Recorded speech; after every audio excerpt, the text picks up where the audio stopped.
حوالے سے مزید بات کریں کہ ہمارے ساتھ موجود ہیں ضمیر حسین ضمیر اسلام آباد سے۔ ضمیر حسین بتائیے گا، آج سابق وزیر اعظم میاں محمد نواز شریف، کیپٹن ریٹائرڈ صفدر اور مریم نواز کی احتساب عدالت میں پیشی تھی، تفصیلات سے آگاہ کیجیے گا۔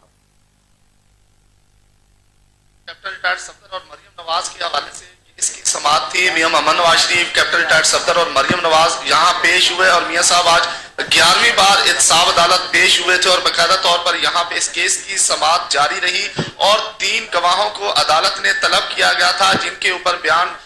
کے بیان قلم بند کیے گئے اور جرہ بھی مکمل کی گئی، اور جو تینوں گواہ تھے جن میں تسلیم خان، اس کے علاوہ زاور منصور اور یاسر شبیر، تینوں اشخاص کو طلب کیا گیا تھا عدالت میں اور انہوں نے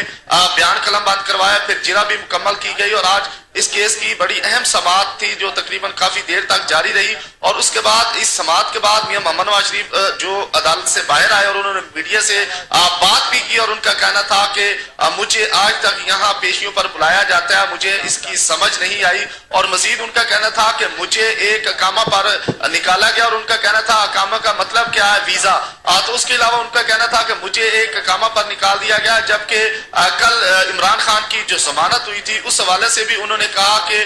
اس کو ضمانت دے دی گئی جو کہ اپنے آپ کو صادق اور امین کہتا پھرتا ہے۔ ان کا کہنا تھا کہ 2018 عوام فیصلہ دے گی اور جس بینچ نے ڈکلیئر کیا عمران خان کو اور وہ بھی دیکھے گا اور عمران خان بھی دیکھیں گے 2018 میں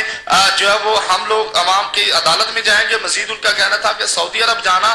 میرا کوئی نئی بات نہیں۔ بہت شکریہ ضمیر حسین ضمیر، ہمیں تفصیلات سے